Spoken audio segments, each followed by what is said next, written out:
Let's move on to Petit Verdot.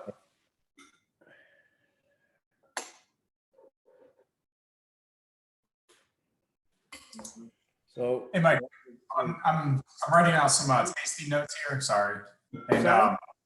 would it be correct to say that there's like white tea or some kind of tea on the Chardonnay? Yeah, a little bit of an herbal tea note as well. I get, you know, maybe more of for me, it's more herbal notes, like, you know, in terms of maybe even more chamomile type of note to it. So I get that a lot, the tea, definitely. And I think that has a lot to do with the oak, expression of the oak in there. Okay. We've been drinking a lot of tea, so I wasn't sure if I'm just tasting tea all the time now or if I actually tasted it. All right, so Pete, the PV. I hope everyone has their Petit Verdot. And this is a blend of two different vineyard sites. In 2013, they're both in the Monticello AVA. We got some of this, 50% of it was from the Adventure Farm vineyard, which we used to lease back then, which is a very hot site on very poor, which is good, soils, light soils. And the other half came from Mount Juliet, which is now Grace Estate Vineyard, more in the Whitehall, Crozet area.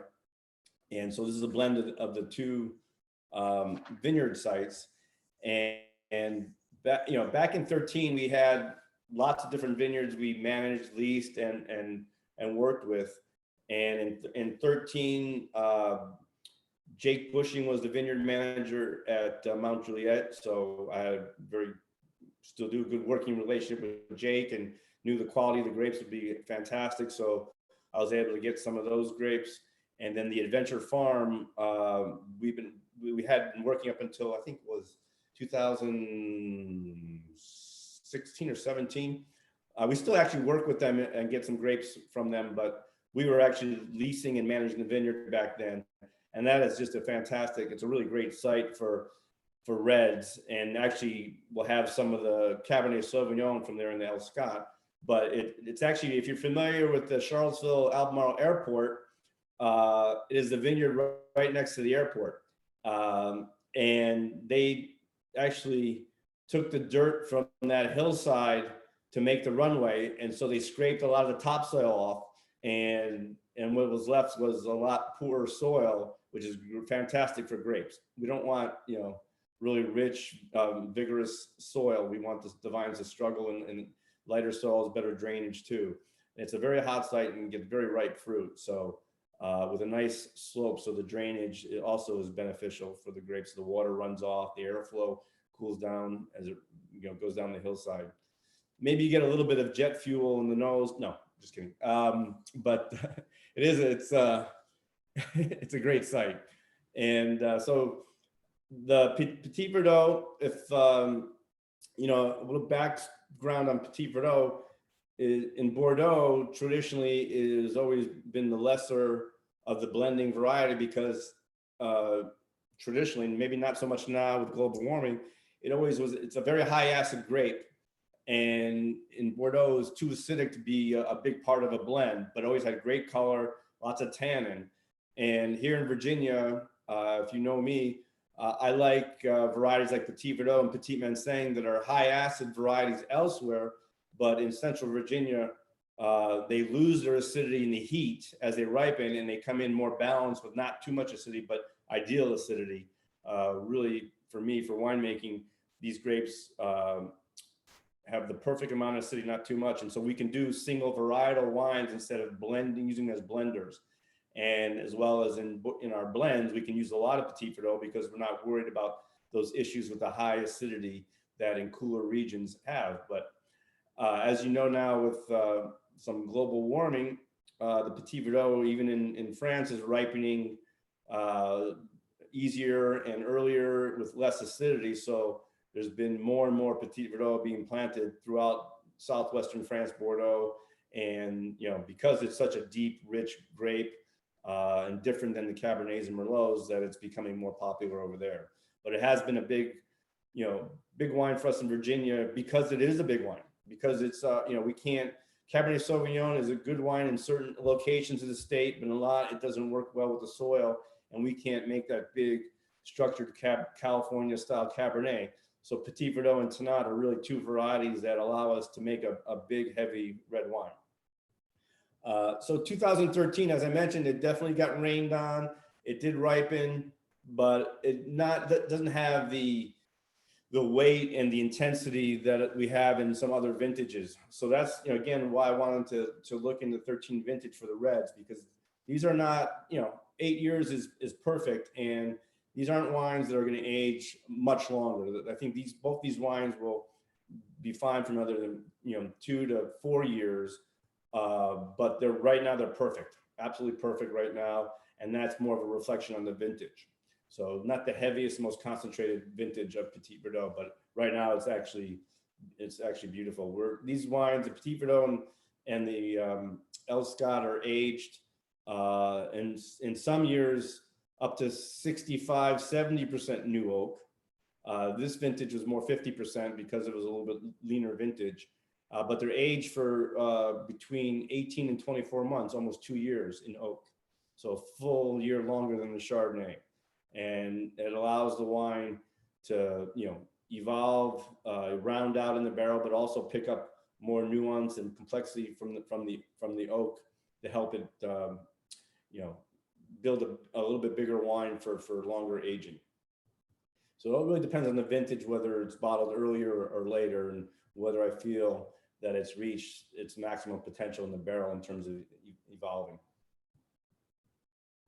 So if we're gonna taste this now, for me, I'm getting a lot of sandalwood, maybe some cedar notes as well.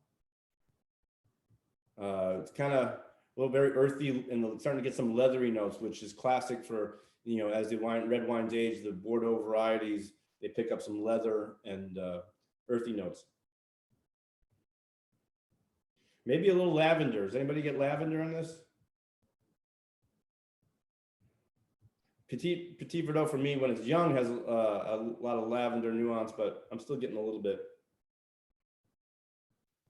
I'm getting dried violets. Dried violets. Yeah. Yeah, that's maybe not so much lavender as violets. Getting everything confused here. Yeah, I'm not getting a lot of deep, dark fruit notes. A little bit more, prune maybe, but not so much dark berries. Like classic Petit Verdot is dark blackberry, blueberry when it's young.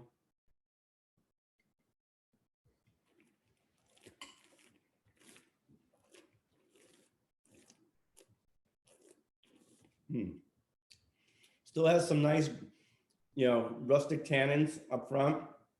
Not heavy tannins. They seem to be aging nicely. They're getting a little bit softer, but there's still a little bit of tannin.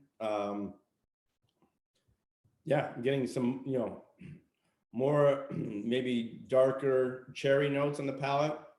But the oak is totally, for me, it's the thing about Petit Verdot and Tannat, why I mentioned sometimes I do 60 to 70+% new oak, is because these deeper red varieties just absorb the oak, and it gets into the wine so much faster, and it gets absorbed, and you need more new oak if you want to have more of that impact than, say, a Cabernet Franc, which if you use the same amount of oak will be much more powerful in the blend. You'll taste it more. So this, the oak to me is pretty well integrated and not very noticeable.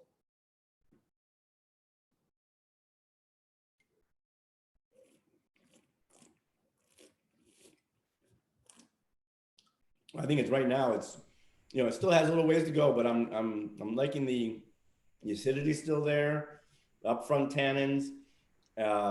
It's a little bit lighter on the finish, not as deep and long on the finish, but it has some really nice acidity. Any comments? I just think it takes a little longer to breathe. Yeah. And yeah, and it's mellowing out. Those tannins were were tight in the beginning, but now it's mellowing out. Yeah, these wines, both these reds need a lot of air to let them open Mhm. up. Mm-hmm.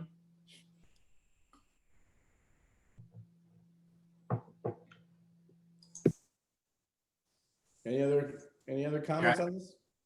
I'm really enjoying the finish because, as it goes down, it's nice and smooth, but then it's still lingering, back there. You don't forget about it before your next sip, but it's not, punching you in the throat.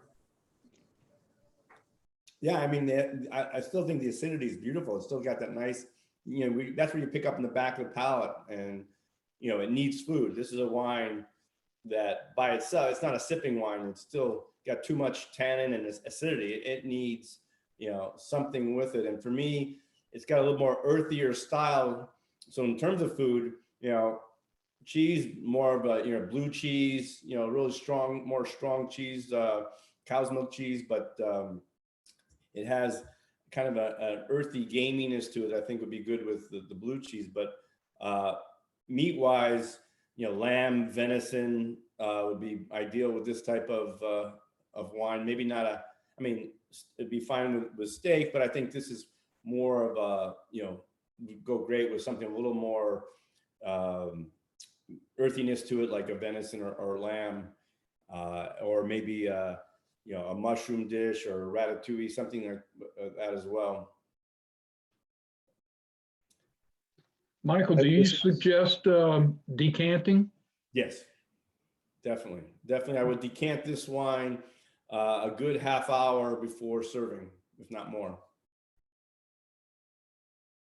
I was interested in your contrast between the Virginia terroir and the French terroir, and how the French is changing, but it still has more acidity.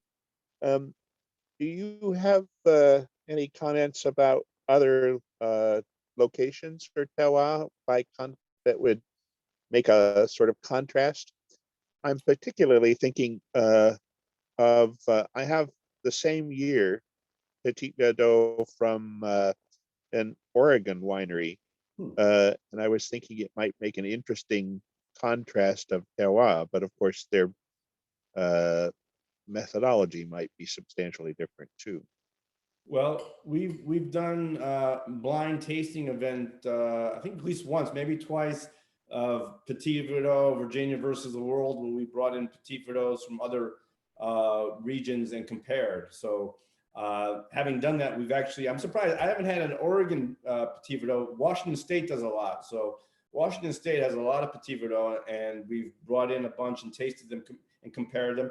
And also Italy has Petit Verdot. Surprisingly, there's a bunch of Petit Verdot in Italy, and then in South America. So in Argentina, there's Petit Verdot.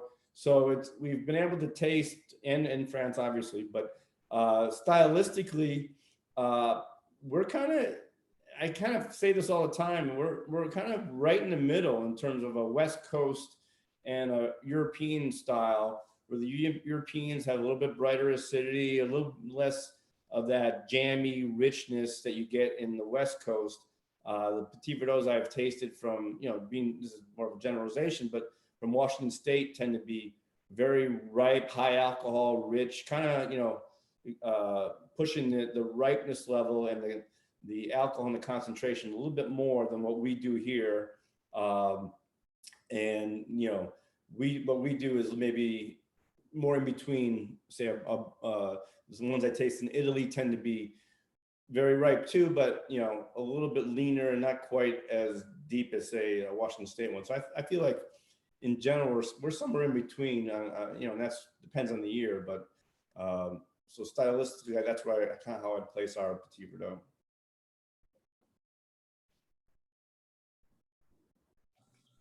Okay, so we actually grilled some lamb lollipops today before we started.